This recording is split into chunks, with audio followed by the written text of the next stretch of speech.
Imaginons un seul instant, si on nous avait dit il y a encore quelques semaines que dans la sixième puissance mondiale, nos équipes soignantes seraient réduites à découper des sacs poubelles pour s'en servir comme surblouses. Oui, la start-up nation a montré son incapacité à protéger les Français.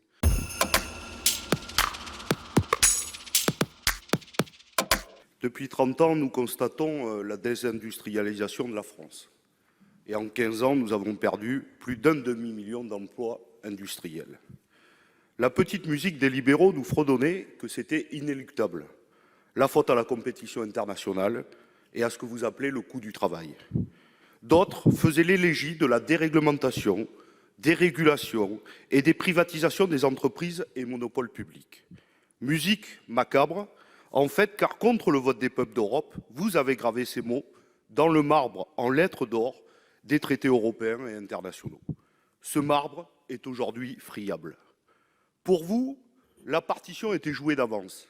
Le capitalisme financiarisé avait gagné et la fin de l'histoire était actée.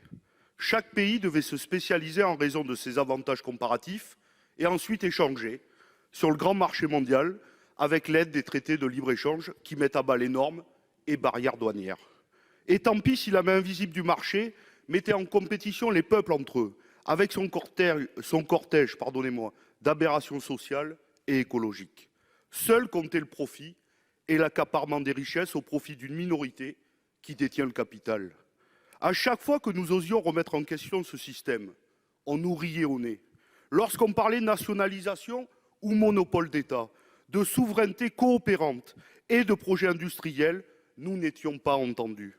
Depuis 1986, cette politique a conduit à privatiser près de 1500 entreprises en France, dans tous les secteurs, jusqu'à dernièrement dans la loi Pacte, la société Engie, la Française des Jeux et votre volonté de s'attaquer à ADP. Pour vous, tout doit être marché, tout doit être profit, tout doit être précaire, comme le disait la patronne du MEDEF il y a encore quelques années. Pour rivaliser, vous nous répétiez qu'il n'y avait qu'une solution, casser le code du travail, allonger la durée du temps de travail, faire sauter les SMIC, étouffer les syndicats, bloquer les salaires, faire travailler les salariés plus longtemps. Et surtout, aider les entreprises. Des aides, beaucoup d'aides, trop d'aides, CICE, CIR, exonération de cotisations sociales. Tout cela sans contrepartie ni sociale ni environnementale. On a vu le résultat, jusqu'à l'aberration d'un groupe comme Michelin, qui reçoit des dizaines de millions de CICE pour une usine en France et achète des machines avec cet argent pour les transporter directement dans des unités de production dans le sud ou l'est européen. Mais voilà, il y a eu malheureusement la crise du Covid-19. En plus des milliers de victimes à qui nous pensons évidemment, cette crise a révélé nos insuffisances. Nous ne savions plus produire des biens, y compris des biens de première nécessité. Imaginons un seul instant, si on nous avait dit il y a encore quelques semaines que dans la sixième puissance mondiale, nos équipes soignantes seraient réduites à découper des sacs poubelles pour s'en servir comme surblouses. Oui, la start-up nation a montré son incapacité à protéger les Français. Alors que des questions se posent à nouveau avec force, nous voulons prendre place dans ce débat. Nous vous proposons un autre chemin, s'appuyant sur la relocalisation et la nationalisation de pans entiers de secteurs stratégiques, afin d'amorcer la nécessaire transition écologique, pour sécuriser nos vies et la planète. Commençons donc par ne pas renouveler les erreurs du passé. Pourquoi, Madame la Ministre, prêter 7 milliards d'euros sans contrepartie à Air France, qui annonce dans le même moment, en même temps, un plan de restructuration en faisant planer une sérieuse menace sur sa filière HOP? Trouvons-nous normal de prêter 5 milliards d'euros à Renault sans prise de participation dans cette entreprise et qui laisse planer la menace de fermeture sur 4 usines et 3200 emplois, sans oublier les dégâts auxquels cela va conduire dans la sous-traitance? Nous proposons donc en urgence d'interdire les licenciements comme en Espagne pour éviter le massacre social. Mais vous nous l'avez dit, vous ne le souhaitez pas. Alors au minimum, mettons-nous d'accord. Il est urgent de revenir sur l'autorisation administrative de licenciement en période de crise qui n'a jamais créé les centaines de milliers d'emplois annoncés. Et revenir d'urgence sur les décrets Macron de 2017 pour une notion plus protectrice des licenciements économiques.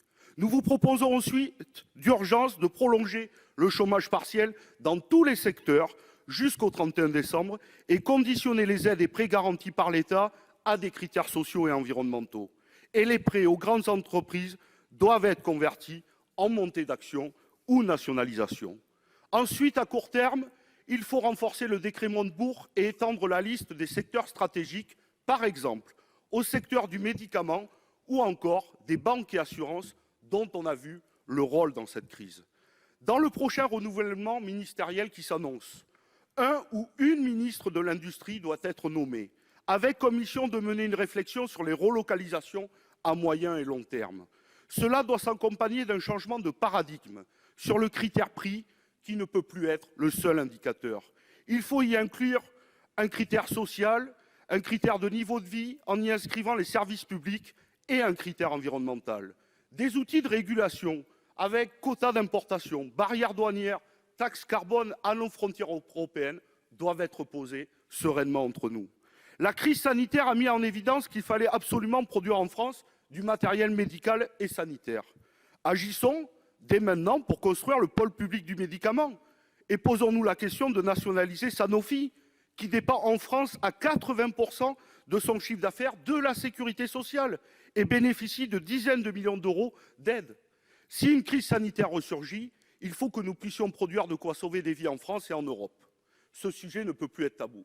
Pour conclure, deux secteurs nous apparaissent prioritaires, celui de l'énergie et des transports. Il faut revenir sur la privatisation d'Engie, annuler le projet Hercule qui prévoit de scinder EDF en deux et réfléchir à un pôle public de l'énergie garantissant un prix pour l'usager et amorcer la nécessaire transition écologique. Et enfin, nous sommes heureux que l'on reparle du fret ferroviaire. Cela demande quand même que nous revenions sur le pacte ferroviaire voté ici même il y a 2 ans, que nous ne vendions pas Alstom à Siemens pour des raisons financières et que nous réfléchissions à un projet industriel du XXIe siècle pour construire le train du futur plus rapide, plus efficace et plus écologique. Voilà les quelques pistes que nous mettons en débat et nous allons continuer avec vous à construire un véritable plan de relance qui inclut nationalisation et relocalisation. Je vous remercie.